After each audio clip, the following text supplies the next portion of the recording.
The following is a class on the Nectar of Devotion, given by His Divine Grace, A.C. Bhaktivedanta Swami Prabhupada, recorded on January 2nd, 1973, in Bombay, India. Nectar of Devotion. This eternal engagement in Bhakti Rasa can be understood by a serious student upon studying the Nectar of Devotion.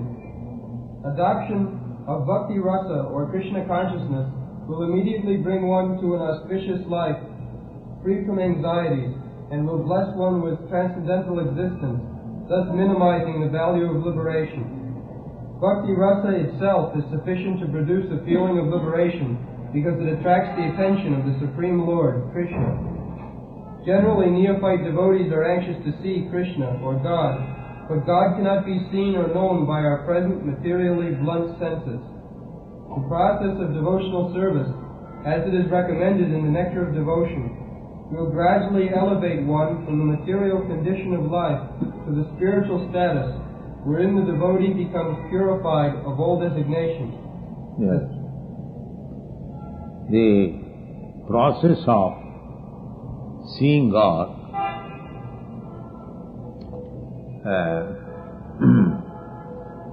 सेवनमुखी ही जीवादव स्वामेव स्फुरत्तत अतः श्री कृष्ण नामादि न भवेत् ग्राह्यम इंद्रियो.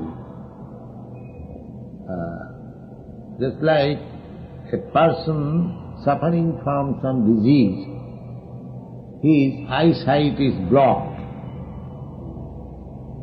He has got the eyesight to see, but on account of some cataract disease, he cannot see.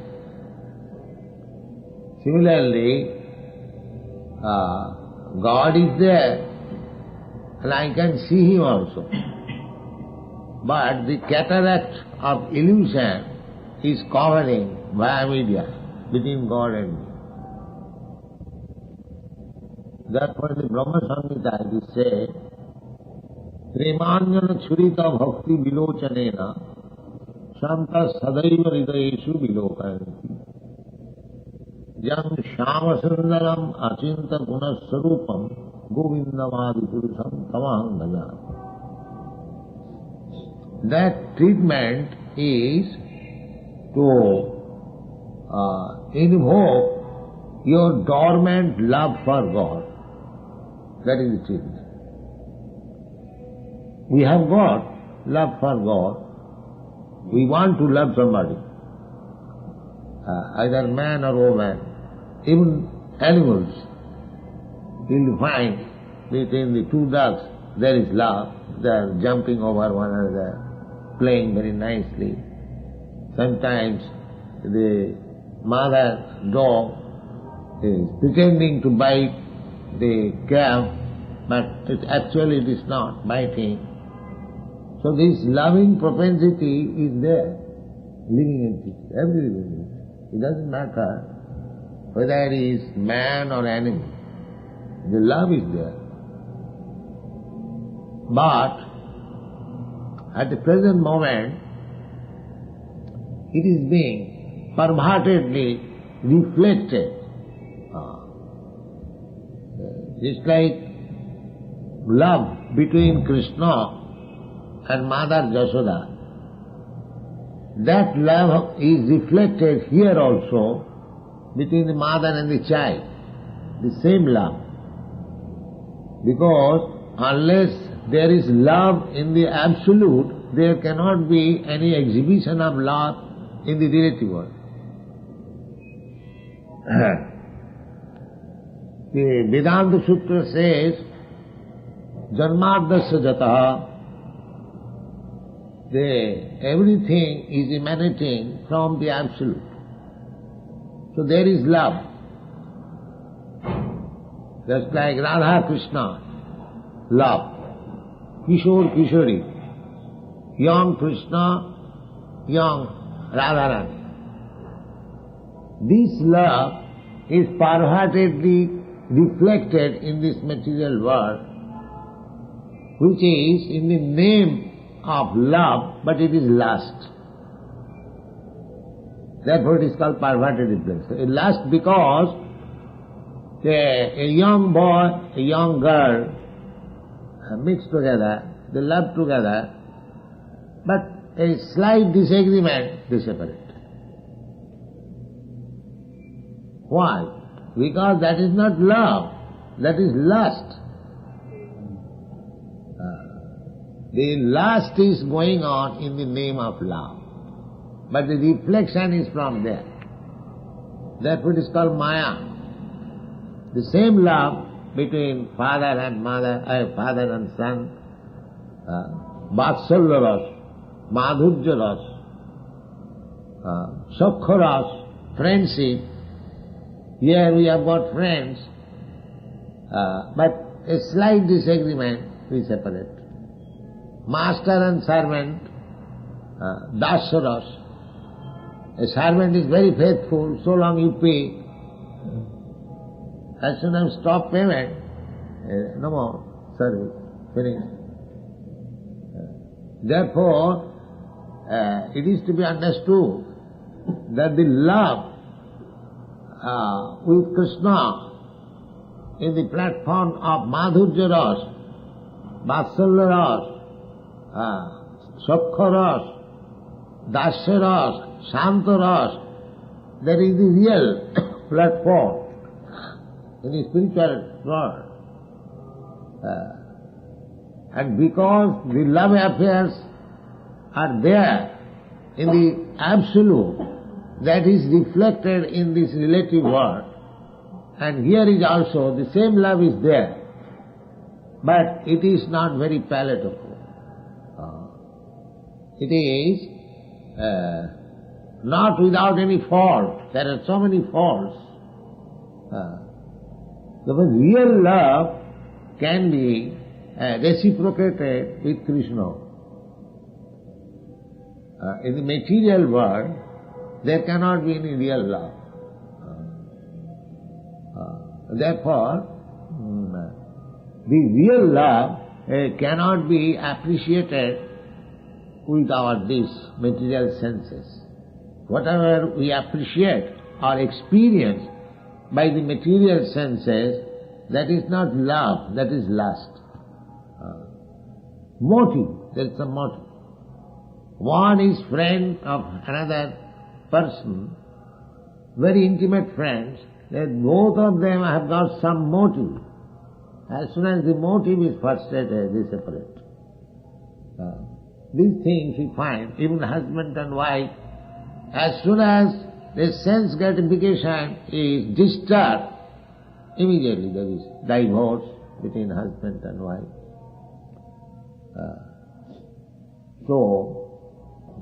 Therefore, we have to invoke our love for Krishna, then our loving propensity will be actually satisfied. Otherwise we will be frustrated. That is going on. We may admit or not admit, but this frustration of love affair is going on. So if we, that same thing, we repose in Krishna. If I want to love my son,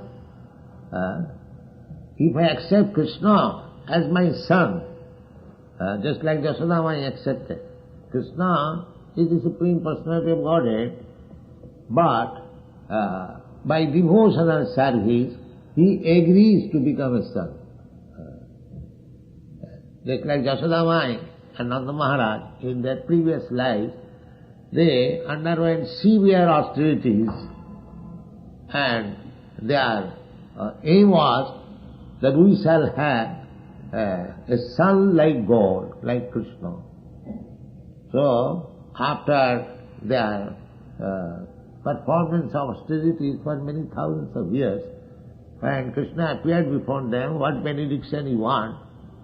So they proposed that we want a son like you.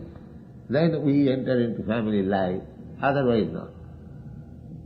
So Krishna said, why shall I get a son like me? I shall become your son. This is the fact. Therefore, although Krishna took his birth as the son of Devaki and Vasudeva, immediately ordered Vasudeva to transfer him to Vrindavan, to Yashoda. So, the pleasure of having son was enjoyed by Yashoda and Nanda, not Devaki and Vasudeva, although they really gave birth to. And when Krishna was grown up, then went to his real father, Vasudeva and Devaki. So actually, Krishna's crawling, Krishna's disturbing the mother, Krishna's stealing the butter, so many things as child does reciprocates with the father and mother, parent. This lila was demonstrated in Vrindavan. Although Mother Yashoda and Vasudeva, Nanda Maharaj, they were foster father and mother. So everyone can have Krishna as his son. Everyone can have Krishna as his friend. Everyone can have Krishna as his master. Dasula, Sakharas, Madhurya. Even everyone can have Krishna as their Parama. These things are very difficult to understand, but these rasas, they are called rasas. Parokiya rasa. The parokiya rasa means just like a man or woman has got his husband or wife, but he has got love with others. That is called parokiya rasa. That is most abominable in this material world, but that is most first class thing in the spiritual world. Parokiya rasa jaha brajete pracha. So these things are very higher principles of spiritual life, but we can understand that whatever we are experiencing in this material world, that thing in its pure form is existing in the Supreme Absolute. That is the fact. Otherwise they cannot be manifested in this material. Just like on the bank of a tank, pond, there is a tree, and you find the tree just uprooted. The upper portion of the tree has gone down. That is described in the Bhagavad Gita. Find out in the 15th chapter. Urdha moolam adho shakha asattam prahu abbayam. Find out this verse. This material world is the reflection. Urdha moolam. Generally, the tree has got its root down. But the material world, it is described as a big banyan tree, but the root is upwards. Read it. Shri Bhagavan Vacha Udvamulamadav Shakam Ashvattam Brahmaravyayam Chandang Siyasya Parnani Yastam Veda Savedavid. Yastam Veda Savedavid. What is the translation? The Blessed Lord said, there is a banyan tree which has its roots upward and its branches down, and whose leaves are the Vedic hymns. One who knows this tree is the knower of the Vedas. Yes. One who knows this tree, he knows the Vedas. That means, the Vedas says, Janmadasya Jataha. That is the Vedanta Sutra. Where from this material world is coming. That is absolute truth. The atheist class men, they cannot think that there is a cause. In the 16th chapter of the Bhagavad Gita, Jagadahu Anishara. Jagadahu Anishara. What is that? Find out. 16th chapter. They say that this material cosmic manifestation, this world is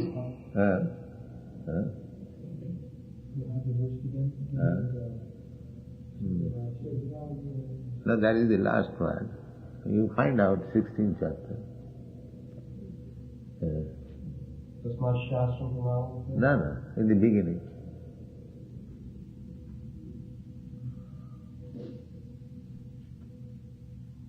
Beginning, read 16th chapter.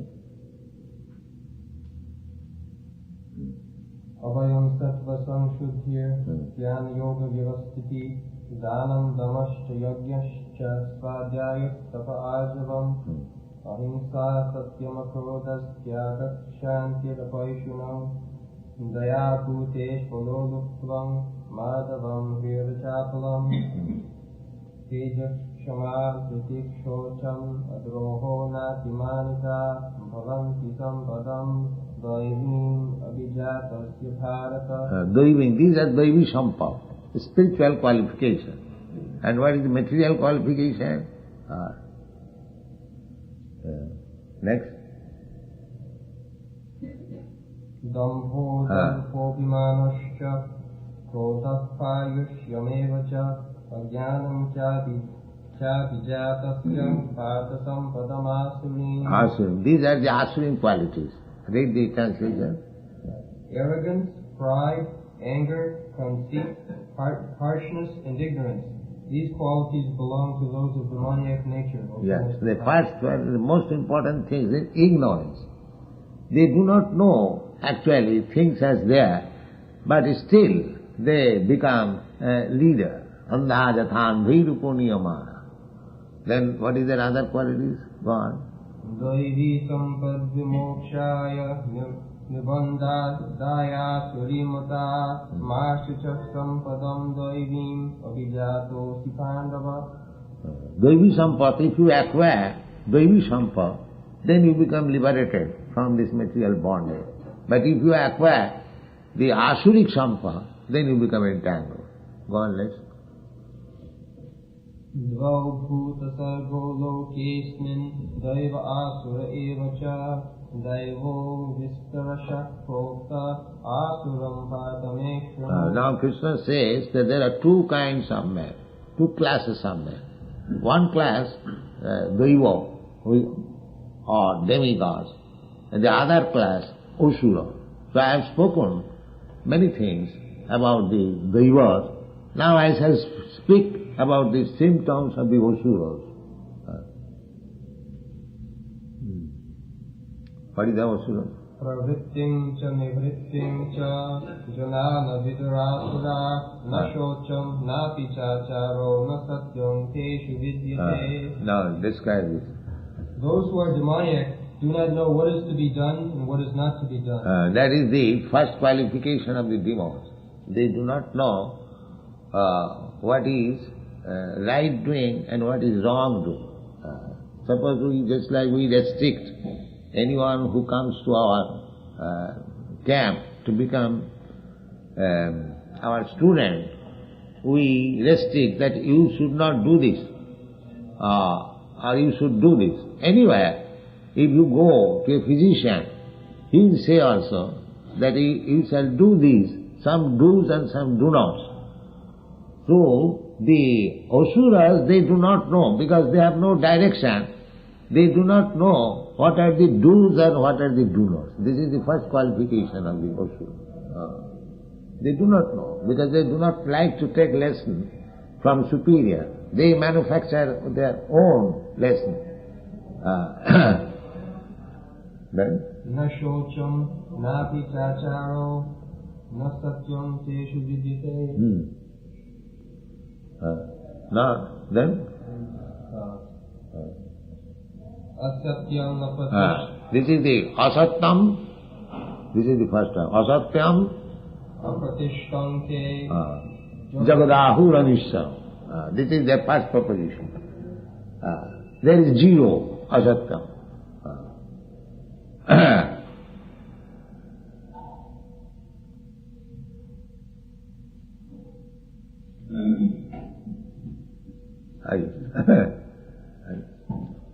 Asattam apratishtham. They do not find out that there is a cause of this material manifestation, without any cause. The materialistic scientists say there was a chunk, and what is the chunk theory? So, that all of a sudden the chunk become disturbed and there was split and the creation came into existence. So, Jagadavu Anishwaram. There is no God. There is no existence of God. Every religion says, the Christian religion also says, the Mohammedan religion says, the Hindu religion says that God created this cosmic manifestation of this material world. But the Asuras will say, there is no God, there is no creator. Jagadahu Anishwaram. Then? Aparasparasambhutam kimanyat kamahoitukam. Aparaspara kimannat kamahetukam. Just like a man and woman accidentally unite and there is a child. Similarly, there is no purpose. Somehow or other, the material energy came into existence and therefore there is creation. This is their argument. This is Asuric argument or the demonic argument. But the Vedas says no. Vedas says that Janmadasya Jataha. There is origin, absolute truth, or God is He, from everything emanates. Janmadasya Jataha. And that God must be sentient. He is not zero, the Sunnavad. He has got brain, he is person. That is explained. The Vedanta Sutra says, Janmadasya Jataha. Now, that absolute truth from where everything is emanating is discussed in the beginning of the Srimad Bhagavatam. Therefore, Bhagavatam is accepted as the real commentary on the Vedanta Sutra. Real commentary. Bhāsyam Brahma Sutrāna Vedartha Paribinghitam. These are the statements, and this is accepted by the Acharya. In the Gaudiya Sampradaya, therefore, the Goswamis, they did not write any comment on the Vedanta Sutra, although other acharyas like Ramanujarya, Madhyacharya, they wrote commentaries on the Vedanta Sutra. But our Goswamis, they did not write purposefully, because they accept that there is already natural, a perfect commentary written by the same author, Vyasdev. This is Srimad Bhagavatam, Bhāsyam Brahma Sutrāna. The Vedanta Sutra says, answer, the first aphorism is, Athata Brahma Jigyasa. Brahma, the Absolute. That is the main business of the human life, to inquire about the Absolute Truth. Here everything is related truth. I am the son of my father. My father is the son of his father. His father is the son of his father. Go on. Everything is related. But who is the Absolute? Who is the Absolute? That inquiry is called Brahma Jigyasa. Where from who is the original father? That if you go on searching like that, within this universe, you'll find Lord Brahma is the origin. He is called therefore Pitamaha, Lord Brahma.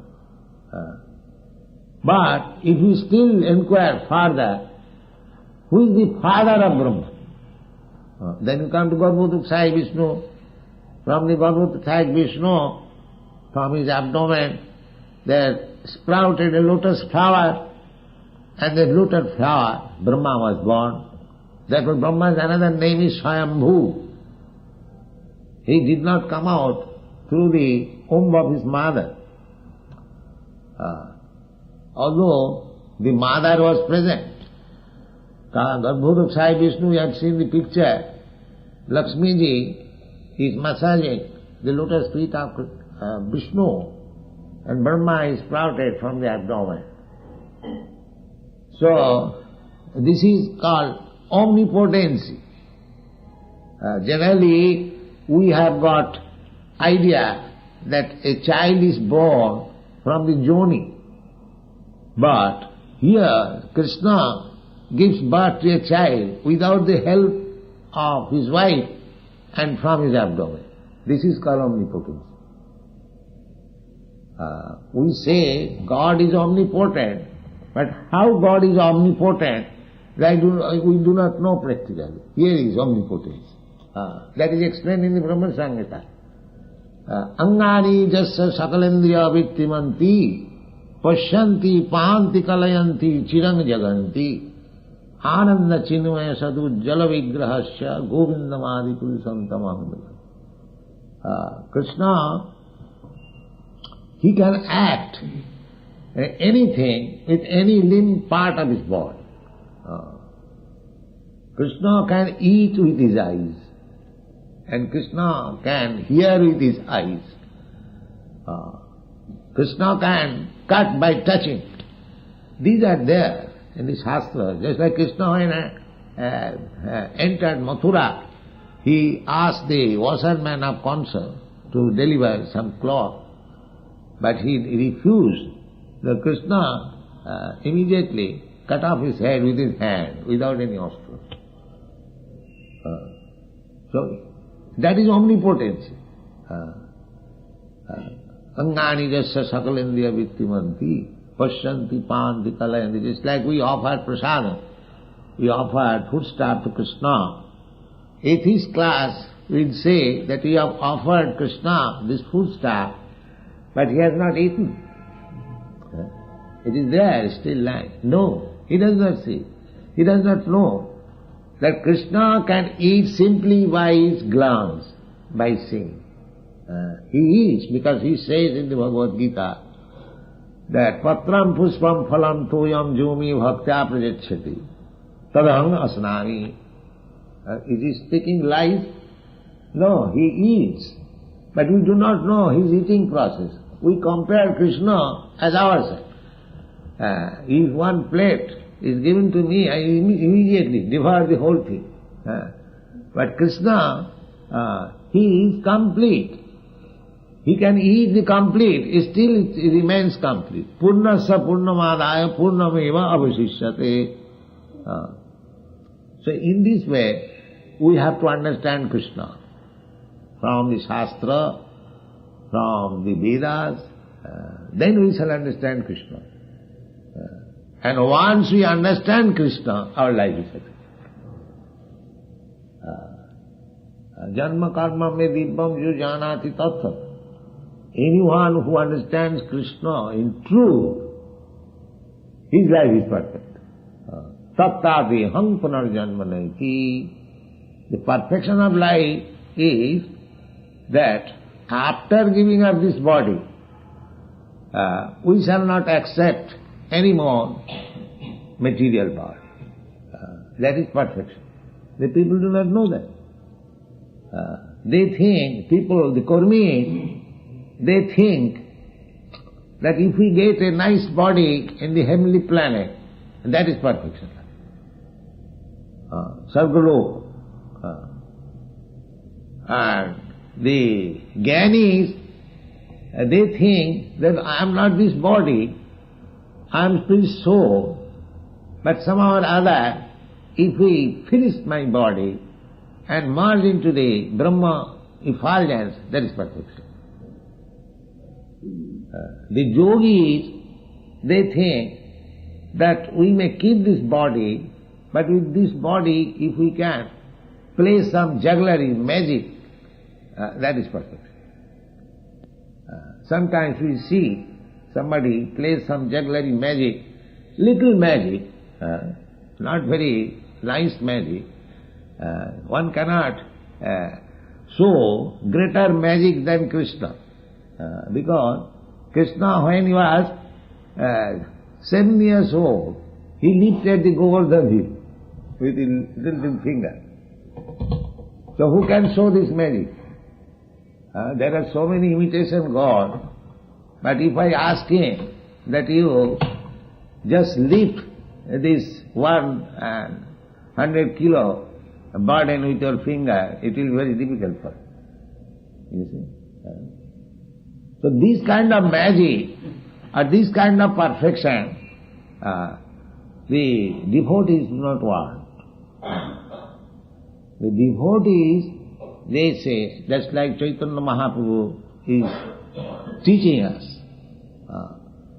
na dhanang na janang na sundaring kavitang bhajagadi sakamai mamo janmani janmani share bhavatad bhakti rahoituki dai.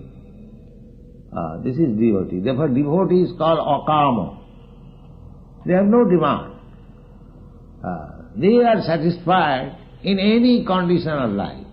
But they only pray to Krishna that his devotion to Krishna may not be disturbed.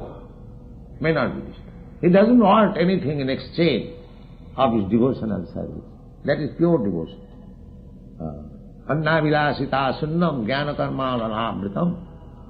When we engage ourselves in this pure, unadulterated devotional service, then we qualify ourselves to see God.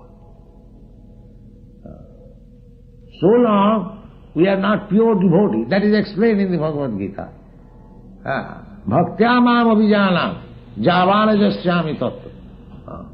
And when that stage of bhakti comes in, brahma bhuta prasannatma na sochati na kankhati samas sarveshu bhuteshu mad bhakti lavati param. When one has self-realized, Brahman, Brahmasmi, so long we are identifying with this body, identifying with this material existence, bodily existence, that is animal life, that is not human life. A human being, if he exists in his bodily concept of life, he remains animal. But when he is advanced in knowledge, he understands that he is not this body, he is different from this body. This is the perfection of bhakti. Thank you very much.